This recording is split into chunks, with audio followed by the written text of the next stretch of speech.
Spread the Fire fam, welcome back to another SMWX recap episode. Last week we did our first one of these and I saw the comments were very positive, so we'll keep you updated, and the purpose of these episodes is to let you know the highlights of what happened on the channel this week. So let's get into it, because this week we had two fascinating interviews that I want to speak about, and then I also want to speak about a moment of the week, which was Sihle Lonzi, EFF MP, his eviction from Parliament, which I found shameful and horrendous. So we spoke to two ANC NEC members this week. First one was Bheki Cele, the former police minister and national police commissioner. And then we spoke to Lindiwe Zulu, who is on the ANC NEC International Relations Subcommittee. And then I'm going to give a bit of an analysis on what happened with Sihle Lonzi. So let's get into the first interview this week, one that's made waves already on over 100,000 views.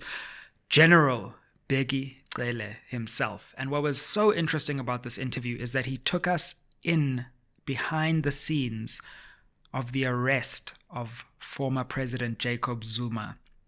This was a time during COVID when the July unrest was about to unfold.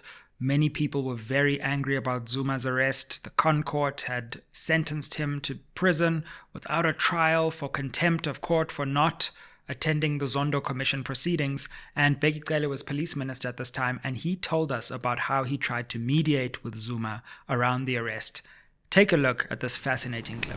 I must say, when these things happened, I was hit hard. The MK formation of MK yes, party. Yeah, I'm sure, because you had quite a deep relationship. Yeah. When there was this trouble, Caesar, when Zondo said must go to prison, I said to President Ramaphosa, yes, and the Deputy Secretary Jesse, can I go and speak to him? Because you're minister at this time, right? Is that yes. Is that right? So you were minister of police when he was incarcerated. Yeah, and it was coming. It was coming with the trouble. We could see that if it goes into the incarceration, was going to be a problem. So I requested to the president granted me permission to go and speak to him. What was that? What was that like? That I conversation? spent 3.5 hours. 3.5 hours at his home at Ngandla. Talking, saying, look, why don't you go to Zondo? And even if you say, and don't talk, because Zondo was not saying come and say what, was saying appear before. Sure. And I could see that something was brewing if it doesn't really go to see Zondo. You could see that trouble was coming. Yeah. So you were able to get intelligence at the time that it could be a problem if he was. That's the problem. So a couple of things I find interesting about this. Just before this, in the interview, if you watch the full thing, he speaks about how Zuma was actually his MK commander, as in the original Umkhonto weSizwe back in the struggle. And so you had someone who was the commander now in a negotiation with someone who used to be under his wing, was now the police commissioner, and is negotiating with him about his own arrest. Fascinating moment in South African history. It's clear that Bheki Cele was hit hard by Zuma's decision to move to MK, and we don't speak enough. You know, I've spoken to many people who have been involved in Umkhonto weSizwe during the struggle, and the way that MK has been used has really caused a lot of tension, sadness within ANC ranks, because that movement was so important to them, and the way that it has now kind of split MK and MK veterans is a story we still need to tell. And of course, those in MK party now feel that they are the true bearers of that legacy. But it's a fascinating question. Now, remember that Bheki Cele was told by Zondo effectively that in the whole contempt proceedings, the police commissioner would have been himself in contempt of court had an arrest not been effected, because the constitutional court, the highest court in the land, had ultimately said this needed to happen. So there was a serious time constraint on this. And it would have been fascinating to be a fly on the wall for that 3-hour negotiation and conversation. And Cele even says, why didn't you just go to the Zondo Commission and mumble something? But it's clear that Zuma obviously had a principle in mind that he was trying to uphold, and he repudiated all the mediation efforts. Then we went into another part of the story, which was the actual moment of the arrest and how it kept being delayed and deferred, and how South Africa avoided a potential catastrophe of what might have had to be a violent arrest. Let's look at that insight we gained from this interview. So much was saved by the police. So much was saved. Really? That we don't know? So much was saved. You know, this boy in Tlantla, Mkhwanazi. Yeah, General Mkhwanazi. Was in KZN by then. Of course, and yeah. here was Mtombeni. Mtombeni has just come in Gauteng after Mawela and all that, Masimula and all. It started on the day when, unfortunately, I didn't have a very good relationship with my commissioner. I see. For whatever reason, Petrus told. Right, so he was commissioner at that time. Yes. Okay, yeah. So when Msholozi was supposed to go and hand over himself, was a day that we moved all operations to KZN, Masimula, Mkhwanazi, most of big contingent. I see. That was the time, as I came back, I caught COVID. Okay, right. Wow. There was a lot going on in those days. Yeah. I caught COVID. So I had to be grounded. As this thing starts, Alex Penning, I was grounded. So I broke that because I was supposed to stay about 7 days. But that day, I said, no, COVID or no COVID. There was no lockdown. One had to run out. Right. But we sat there, we planned. There were negotiations going on all the day. I remember that. It lasted hours and hours. And the feedback was saying, Msholozi will be handing himself over at 2, 3, 4, 5, 6, 7. Wow. And Zondo has said, if Zuma doesn't come in, Minister of Justice and Minister of Police are going in prison. Yes, that's so. It is judgment. Yeah. So I was not going to go to prison. Oh, of course, because you would have been in contempt. Yes. Yeah, sure. Yeah. Wow. The judge has said so. And you had to do it by what, midnight that night? Yeah, by midnight. So there is this general that we have sent negotiating and everybody. We sent one closest cousin of Jay-Z's to go and speak to him. The guy came back at about 6. He said, no, at 6 he's leaving. 7. I phoned this guy. Guy who said this guy is going. He said, no, he told me by the time I left, he was packing and going and all that. Yeah. There was a unit, Silva, that was standby, that at 11:30, that unit had to move and fetch him.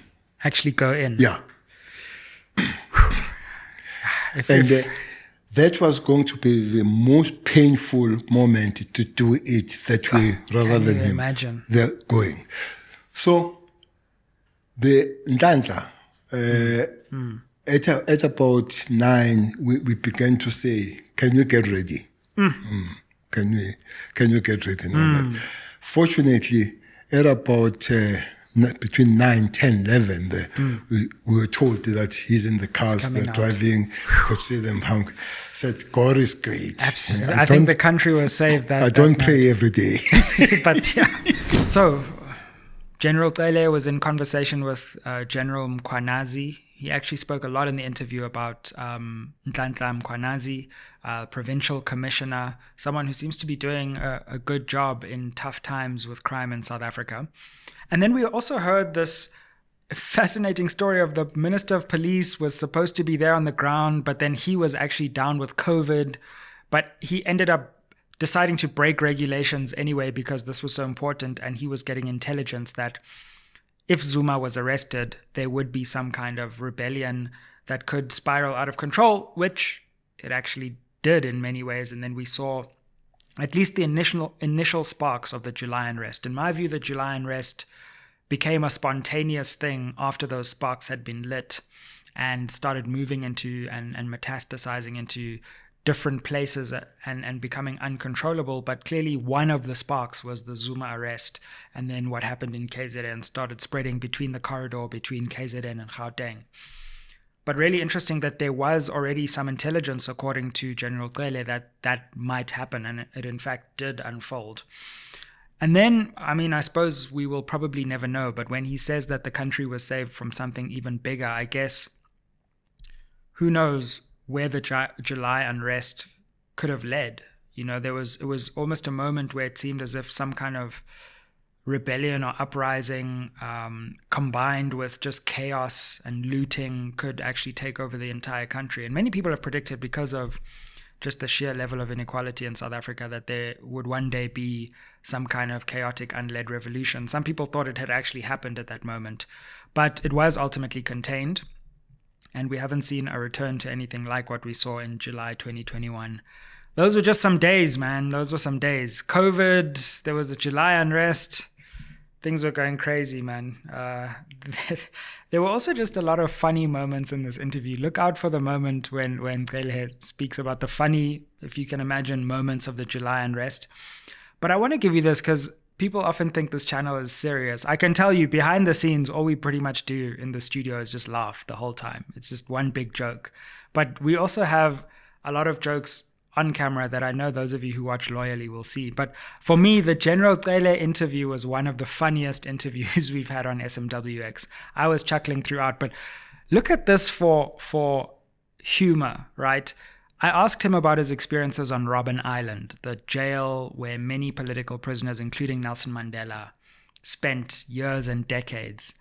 And he told this funny story of how Mandela was released, but they still remained on Robben Island, and they were like waiting there to be released a few days after Mandela was released, and it turned out to be many months, and they ended up even protesting because they were like, Mandela's released, but like, had people forgotten about us here on Robben Island? So check this funny segment out. The only regret I have was the 2nd February when we got unbanned, and we all stood up. Everybody said, "We're going home," and Mandela went out on the 11th. On the 11th February, and we said, Mandela is gone, so we're going.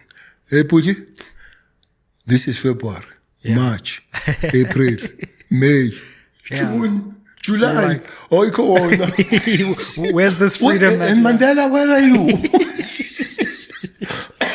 Mandela, where are you? And then we went for strike. We went led by Jeff. Is that so? We went for hunger strike. Guys.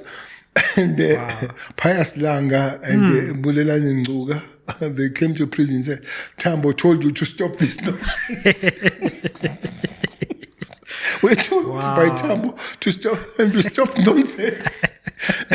The day we stopped it, we ate jerry and custard in prison. It was first time. The boys, they cooked it. That kind of stuff. So that's that Mandela left us in prison for far too long. And then we started getting released. You will be released. Yeah. And those guys, those poor boys, were bad until the end. And you will be called as if you're called in the office and never came back. Wow. And release. So there was a very famous song then that we were singing, waiting for my name to be called. It became very famous and all that. Wow. So we left Ireland. When were you released? 90. 90. It was 99 September. Mandela left February. So you had all expected the big bus is coming before the month. And no, January, February, April, May, June, July, August, September, guys. Where is Mandela?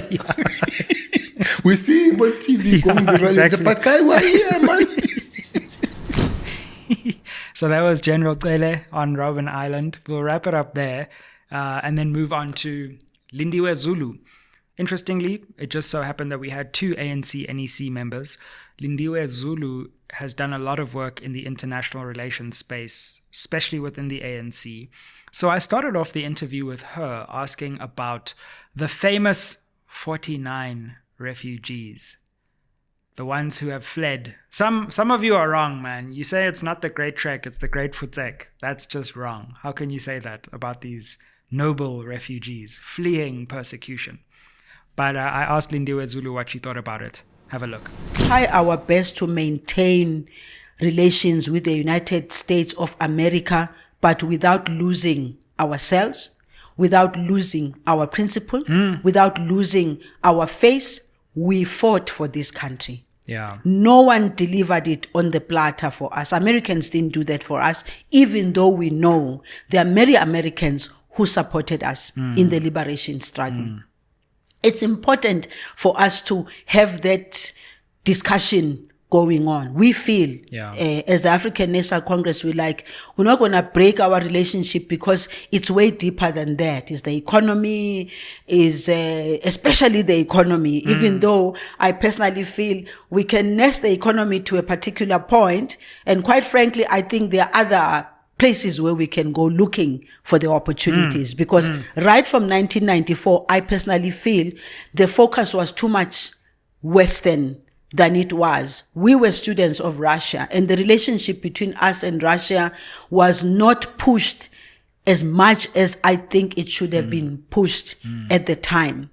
So we do need to rise above the current drama of the United States of America. Yeah. We did look towards the future for our country.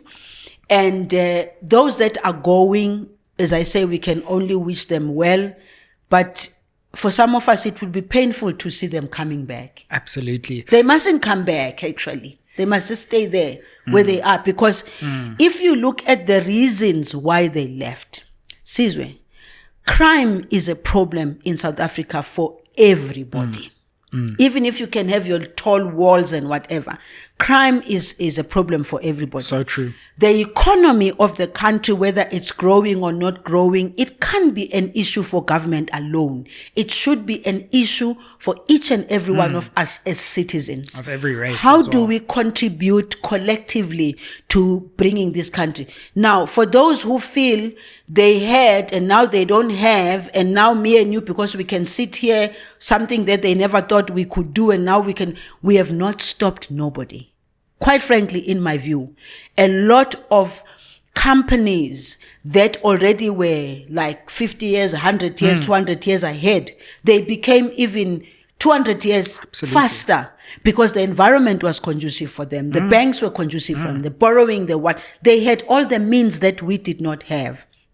Now is the time for the African National Congress, together with all other progressive forces, to come together and say, those who have gone to America, not in our name. You know what? I'm sorry to say, on this one, I agree with her. If you're going to portray South Africa in such a negative light and feed into these fake, false, and singularly dismissed notions of white persecution in South Africa and pretend to be a refugee, then I don't think you should come back. I really don't. And I think 99.99% of South Africans would agree with that sentiment. Of course, we have President Cyril Ramaphosa's US visit coming up. He's going to be visiting the US on an official visit, meeting with President Trump. We'll see to what extent we get a public press conference. There's some people speculating about how that might go. You know what? I actually think this is where President Ramaphosa is very comfortable. He likes the negotiating room. He likes the cut and thrust of, giving and taking.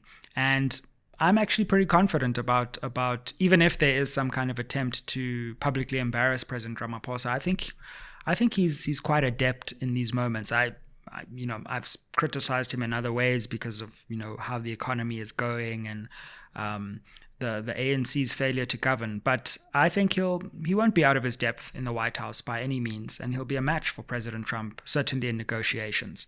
So it's a good thing that at least the two countries are talking again.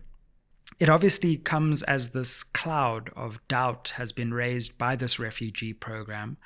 Ultimately, I think South Africa must be very firm about this. This refugee program must be cancelled. It must be reversed. The executive order must be reversed. And even if Trump doesn't do it, I think any future administration would have to do that. And I think South Africa should make that a condition for resetting relations. And of course, we can see where in terms of trade, in terms of international relations, we can offer compromises too.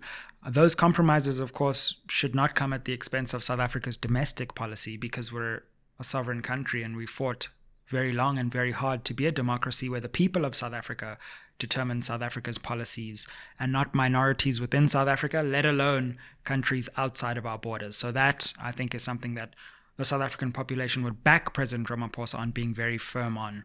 But let's see how that goes. Next week, I'll probably do an analysis video of that visit, especially if there's a public press conference.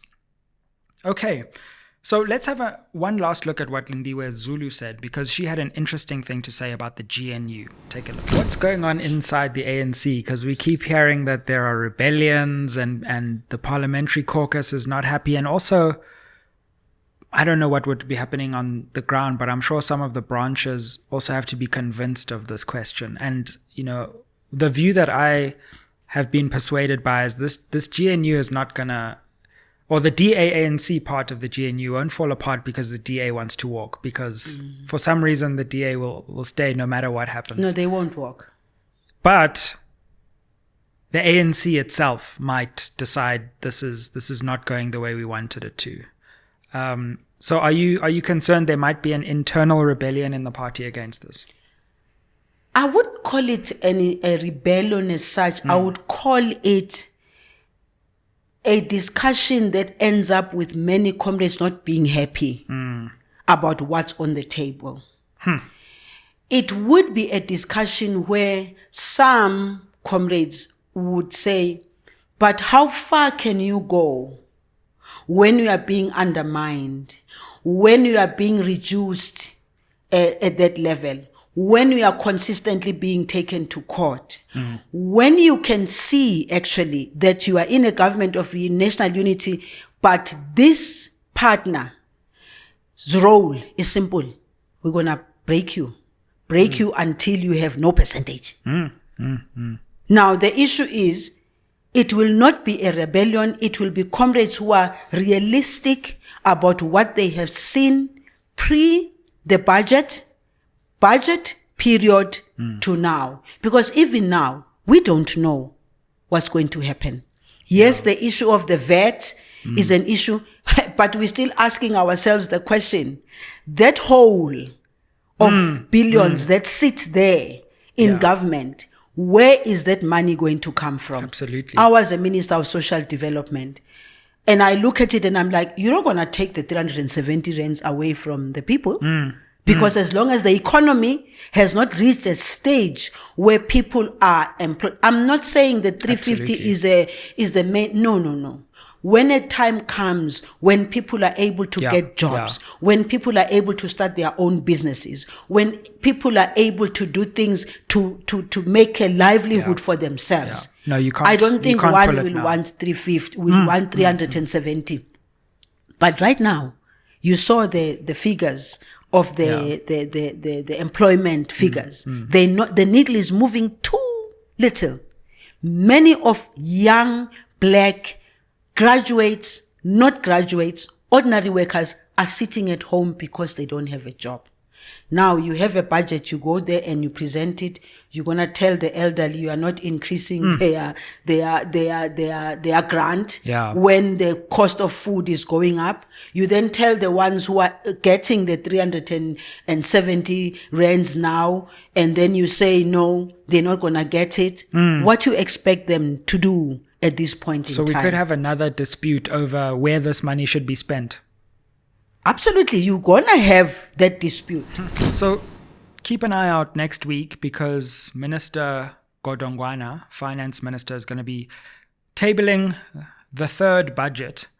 And what is quite scary about what Lindiwe Zulu said is, just because we've resolved the VAT issue does not mean that there might not be disputes over the budget. So I'll be very fascinated to see whether this coalition government can actually rally behind a budget, because I think it's third strike and you're out with this coalition. If they can't pass this budget on the third time of asking, we may see some kind of disintegration. So next week's going to be very interesting, and don't worry, we'll be on the ground to make sure we get all the reaction from Parliament next week. I wanted to focus on one other thing. It wasn't actually an interview this week, but I was just quite shocked by what happened with EFF MP Sihle Lonzi in Parliament. So he went into Parliament and asked some very basic questions to the DG of Higher Education, I believe, about the appointment of chairpersons to SETA boards, which effectively fall under the power of that ministry. It turns out the power is actually within the minister, but the DG, of course, would have knowledge about this and maybe be able to share some insight over the appointments process. So Sihle Lonzi asked a very reasonable question about allegations that a senior ANC leader, in this case Gwede Mantashe, had a family member who was appointed onto this board, and Lonzi presumably wanted to know what the process was. Was there not a conflict of interest there? How was that appointment made while avoiding the kinds of obvious conflicts that would arise? And he was prevented from doing so. So this is the kind of question he was asking. Take a look at this. DG, have you made appointments of board chairpersons of SETAs? Yeah, Honorable Lonzi, we also addressed that part that... No, Chair. I think, Chair, no, hold on, legally. It's going to be a problem, Chair, if you are not going to allow me to use my 15 minutes in the manner that I want to use it, Chair. No, I hope you have paused my time. No, I have, but we also have a legislative prerogative to assist one another. The DG will not know. So if you ask him a question... But you are answering for him, Chair. No, on a legislative... But he is here. You can't say the DG will not know. He must say to me, I don't know. No problem. And then I move. Now you are becoming his lawyer. No, Honorable Lonzi. The DG does not appoint. Members... Chairperson, I'm not asking you. I'm asking the DG. Honorable Lonzi. But you can't... I don't understand, Lonzi. Chair. No, I'm asking the DG, have you made board appointments of SETAs? He can't make it, and I'm trying to assist But he can answer for himself. He's here. Why are you protecting him? Members wanted to ask that at Chairperson, why are you protecting him? He's here. He can speak. I'm not protecting him. And for some reason, the chairperson of the committee just refused the question. And as Lonzi said, started acting as if he was the lawyer of the DG, when it would have been very easy for the DG just to respond to that question. And, he was backed up by ANC politicians on the committee who effectively egged the chairperson on to calling security. And it got to the point and escalated to the point where Sihle Lonzi was forcefully removed from Parliament for asking this simple accountability question. Look at how these horrendous scenes unfolded.